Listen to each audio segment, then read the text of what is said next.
Oke, Assalamualaikum warahmatullahi wabarakatuh. Perkenalkan, saya Nadia Zakira Pratiwi, perwakilan dari kelompok 4 yang beranggotakan Ahmad Sofiyadi, Erlia Handayani, Rizalul Hafiz, dan Iqbal Mutakin. Kali ini kami akan mempresentasikan tentang Sustainable Development Goals dan menjelaskan tentang dua tema, yaitu yang pertama ada Infrastructure, Industry and Innovation, dan yang kedua ada Sustainable Cities and Community. Oke, pertama-tama apa sih Sustainable Development Goals itu? Nah, Sustainable Development Goals atau yang biasa kita sebut dengan tujuan pembangunan berkelanjutan adalah suatu rencana aksi global yang sudah disepakati oleh para pemimpin di dunia. Nah, termasuk juga Indonesia. Gunanya untuk mengakhiri kemiskinan, mengurangi kesenjangan, dan melindungi lingkungan. SDG ini berisi 17 tujuan dan 169 target yang diharapkan untuk dapat dicapai pada tahun 2030.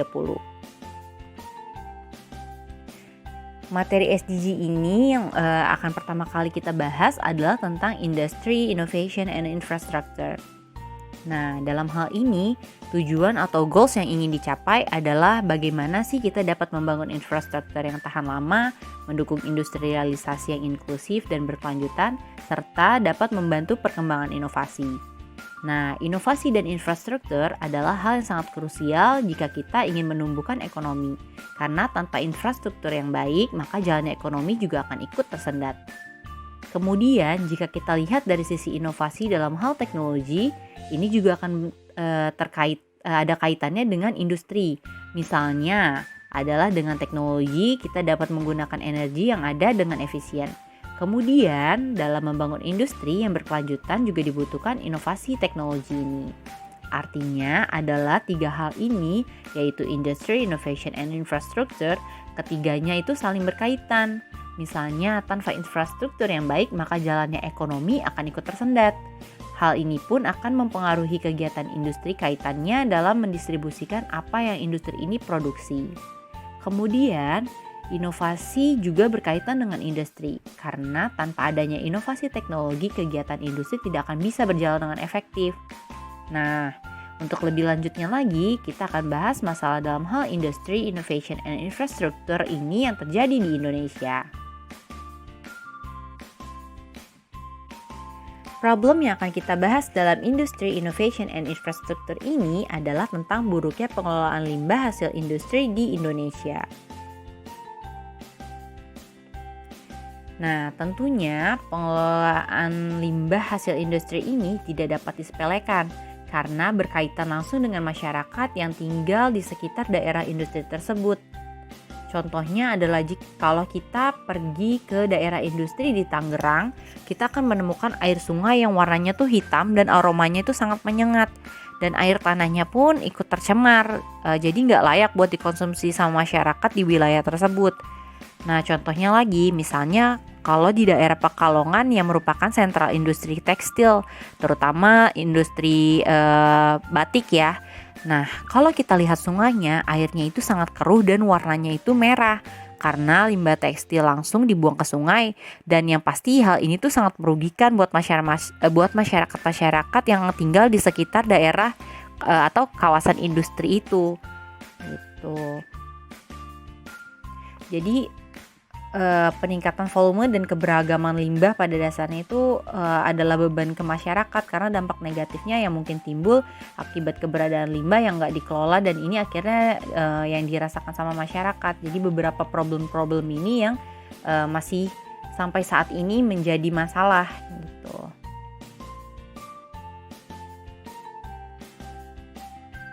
Ada juga masalah yang sempat viral di beberapa tahun lalu itu ada kayak bekas galian tambang di Kalimantan yang menimbulkan kubangan dan dibiarkan gitu aja dengan digenangi air yang isinya tuh airnya tuh beracun.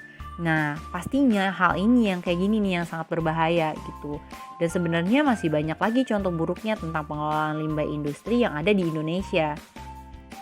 Kemudian di sini ada tentang data pengelolaan limbah industri di Indonesia.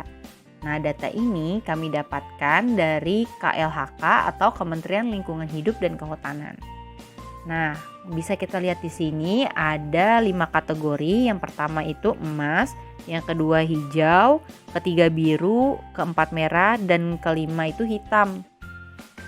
Di sini urutannya emas itu dari yang pengelolaannya itu maksudnya bagus sekali, hijau kemudian bagus, biru cukup bagus, merah artinya kurang bagus, dan hitam tidak bagus gitu ya, atau sangat buruk lah pengelolaan limbahnya gitu.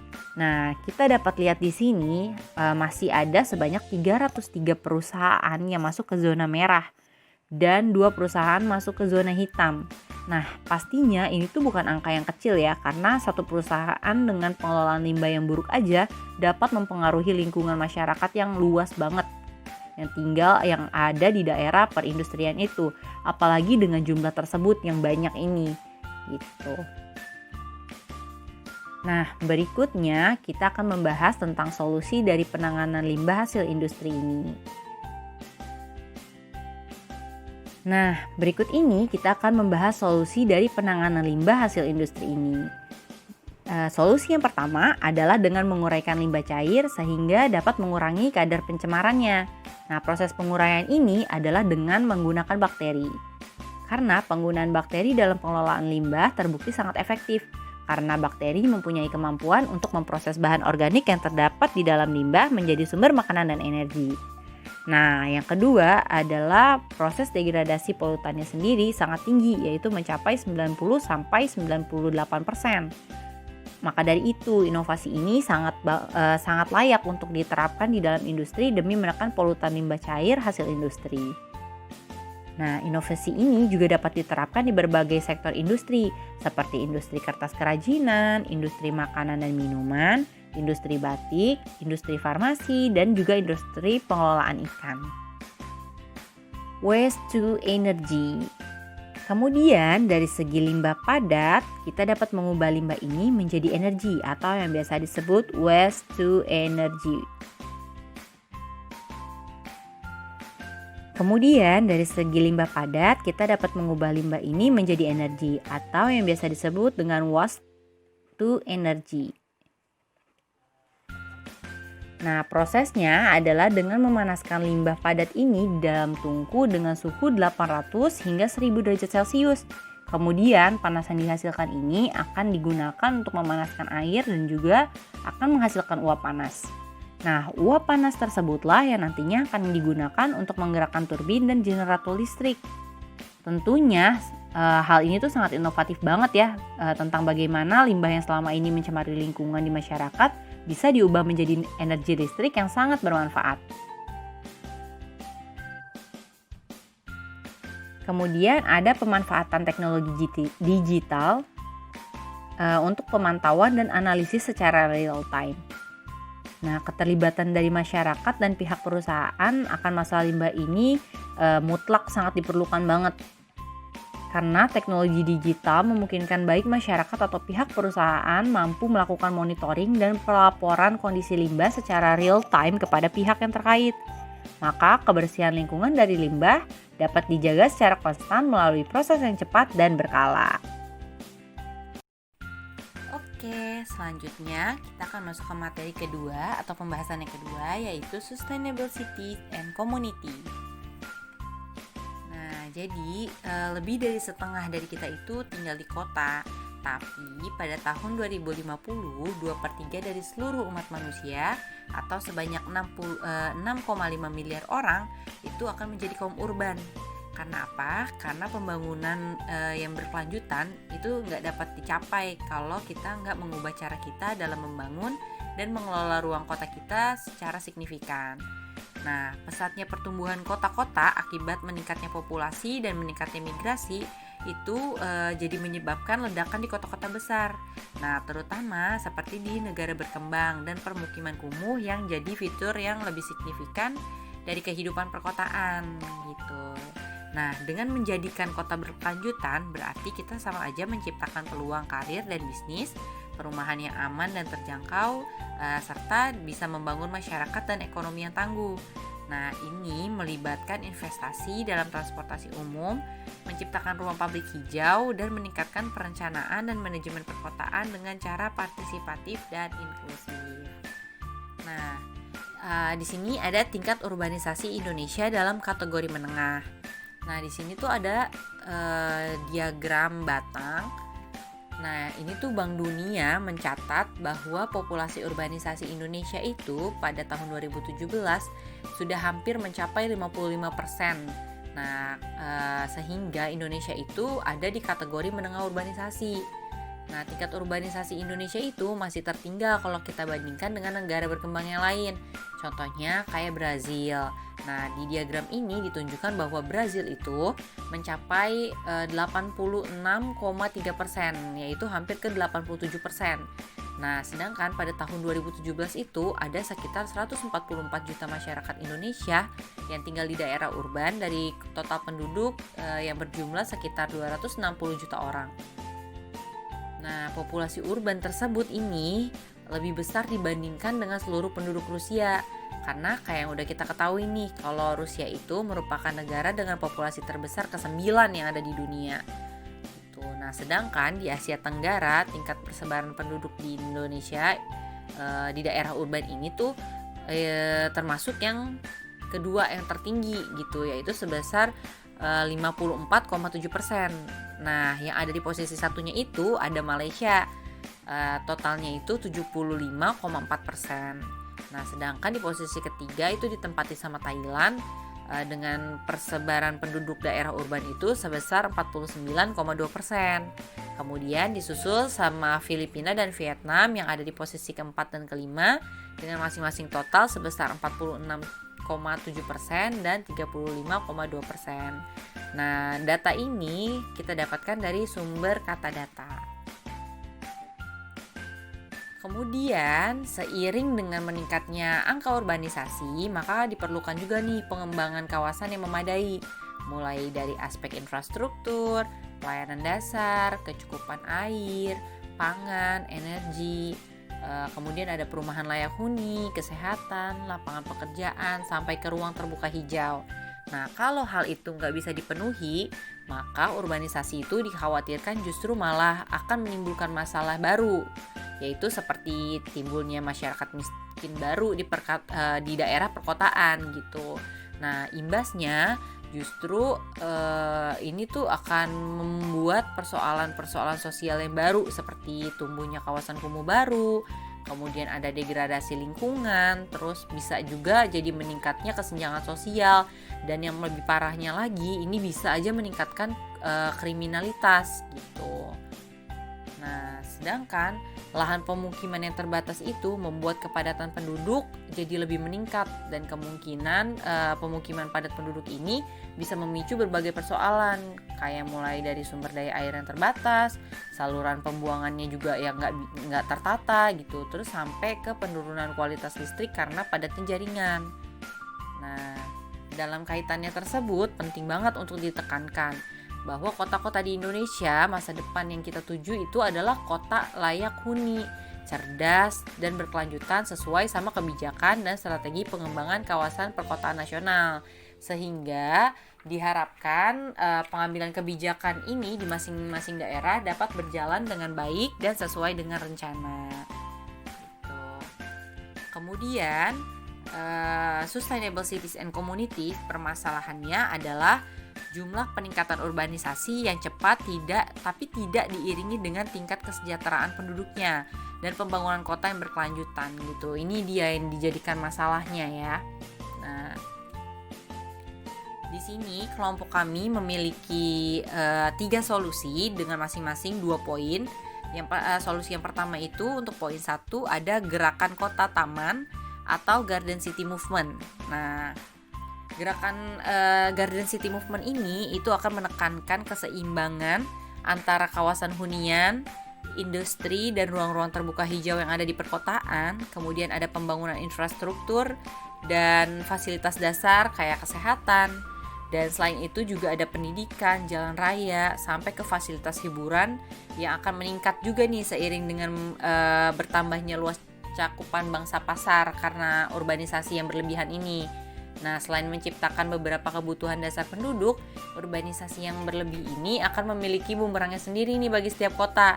Nah, maka dari itu dengan tingginya urbanisasi yang terjadi, ini harus bisa disesuaikan juga dengan kebutuhan dasar penduduk.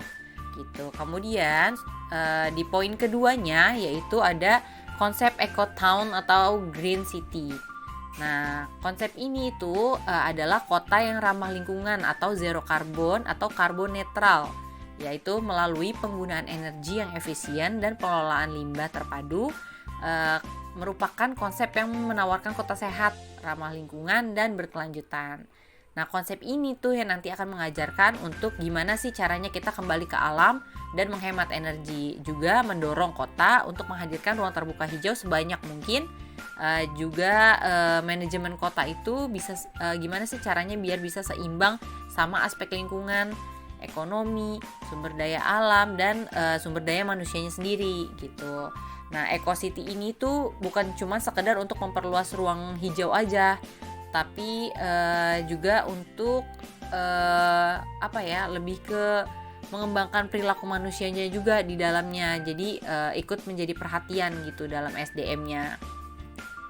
Kemudian untuk solusi kedua yaitu ada menyediakan pelayanan publik dengan berbasis teknologi sesuai dengan standar pelayanan perkotaan dan kebutuhan kota. Nah, karena padatnya penduduk dan macetnya di daerah perkotaan itu udah bikin beberapa macam kegiatan tuh jadi banyak yang terhambat gitu ya, berhenti atau sementara tertutup. Nah, jadi ini tuh pentingnya bagi pemerintah daerah itu untuk menerapkan sistem pelayanan publik yang memungkinkan untuk diterima masyarakat dengan berbasis teknologi. Nah, dengan memanfaatkan teknologi dari beberapa pelayanan publik, bisa dilihat juga nih dan diakses oleh masyarakat serta memiliki kemudahan untuk mengakses seperti yang ada di gambar ini, yang ada di samping. Nah, ini tuh contoh dari aplikasi-aplikasi yang dimiliki sama pemerintahan di Indonesia. Nah, selanjutnya untuk solusi kedua di poin 2 yaitu ada untuk meningkatkan investasi dan pembangunan ekonomi kota dengan lembaga-lembaga atau startup yang sesuai dengan kebutuhan kota. Nah, maksudnya adalah gimana caranya meningkatkan investasi dan pembangunan ekonomi kota, itu dengan cara pemerintahan seharusnya bisa untuk lebih bekerja sama dan untuk meningkatkan ekonominya itu pemerintahan bisa bekerja sama dengan perusahaan-perusahaan startup. Jadi kayak misalkan contohnya untuk pendidikan ya, ini juga masuk ke pendidikan. Untuk bayaran sekolah itu bisa aja sebenarnya dengan menggunakan GoPay. Nah, selain untuk memudahkan juga memudahkan siswa-siswi dalam pembayaran keuangan sekolah, nah itu juga bisa meningkatkan ekonomi dengan meningkatkan startup itu, perusahaan-perusahaan startup, sehingga jadi pemasukan ekonomi negara juga bisa ikut meningkat gitu. Kemudian di solusi yang ketiga pada poin 1 ada meningkatkan investasi dan pembangunan ekonomi di perkotaan yang harusnya disesuaikan dengan kebutuhan zaman sekarang, yaitu 4.0. Nah, di sini untuk meningkatkan investasi dan pembangunan itu pembangunan infrastruktur dan fasilitas dasar seperti kayak modelnya kesehatan, pendidikan, jalan raya sampai ke fasilitas hiburan itu kan akan meningkat ya seiring dengan bertambahnya luasnya cakupan bangsa pasar nih, karena perkembangan jumlah penduduknya semakin meningkat. Nah, dengan berkembangnya infrastruktur ekonomi memadai di perkotaan itu bisa menunjang kegiatan ekonomi kayak komunikasi, transportasi, lembaga keuangan, dan sistem penyediaan energi juga bisa jadi lapangan pekerjaan baru. Nah, contohnya aja kayak misalkan dengan adanya Gojek, Grab gitu ya. Nah, itu kan bisa jadi meningkatkan SDM gitu, sumber daya manusia. Jadi dengan adanya aplikasi-aplikasi tersebut, dengan adanya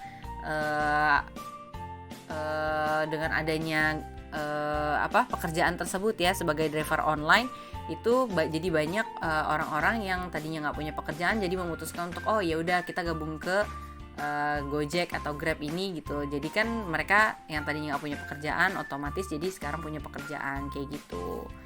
Nah, dengan bertambahnya lapangan pekerjaan ini nih yang bisa mengurangi tingkatnya pengangguran dan kemiskinan, juga bisa mendorong pemerataan ekonomi dengan adanya arus kas yang mengalir dari perkotaan ke pedesaan. Nah, karena apa yang dimaksud tadi mengalir dari perkotaan ke pedesaan itu karena kebanyakan masyarakat di Indonesia itu mencari pekerjaan di ibu kota gitu loh. Jadi masyarakat yang awalnya ada di desa itu pindah ke kota untuk mencari nafkah. Kemudian jadinya dengan adanya lapangan pekerjaan ini diharapkan bisa mendorong pemerataan ekonomi gitu. Nah, dengan demikian meningkatnya tingkat urbanisasi dapat menjadi upaya juga untuk meningkatkan pertumbuhan ekonomi di Indonesia ke depannya. Tapi nih, kalau kita nggak bisa, kalau misalkan hal ini nggak bisa dikelola dan dimanfaatkan dengan baik, maka urbanisasi itu justru malah bisa jadi bumerang juga bagi negara. Jadi urbanisasi itu pada dasarnya akan meningkatkan pendapatan masyarakat. Dengan kenaikan populasi di daerah perkotaan, maka dapat mendorong pertumbuhan PDB per kapita juga. Gitu. Kemudian solusi ketiga pada poin kedua yaitu ada sumber daya manusia, upaya peningkatan sumber daya manusia ya. Nah, sumber daya manusia itu memegang peranan penting nih dalam proses keberhasilan suatu pembangunan. Karena pembangunan itu merupakan suatu proses perubahan di segala bidang kehidupan yang dilakukan secara sengaja berdasarkan suatu rencana tertentu. Nah, pembangunan kota yang berkelanjutan misalnya merupakan suatu proses perubahan yang dilakukan berdasarkan rencana tertentu dengan sengaja dan memang dikehendaki. Jadi baik sama pemerintah maupun sama masyarakatnya. Nah, untuk membangun suatu bangsa itu diperlukan sumber daya baik dari alam maupun dari masyarakatnya sendiri gitu, dari manusianya. Nah, sumber daya manusia ini yang memiliki tuh potensi yang terkandung dalam diri manusia yang harusnya mampu mewujudkan perannya sebagai makhluk sosial yang adaptif dan transformatif sehingga bisa mengelola dirinya sendiri serta keseluruhan potensi yang terkandung di alam agar dapat mencapai kesejahteraan kehidupan dalam tatanan yang seimbang dan berkelanjutan. Karena sumber daya manusia yang berkualitas dibutuhkan untuk menghadapi berbagai tantangan globalisasi. Gitu. Oke, cukup sekian presentasi dari kelompok kami. Kurang lebihnya mohon maaf. Dan mohon maaf juga jika masih ada kesalahan dalam pengucapan saya. Saya mewakili kelompok 4. Terima kasih banyak untuk teman-teman semua atas perhatiannya. Jangan lupa untuk jaga kesehatan selalu. Wassalamualaikum warahmatullahi wabarakatuh.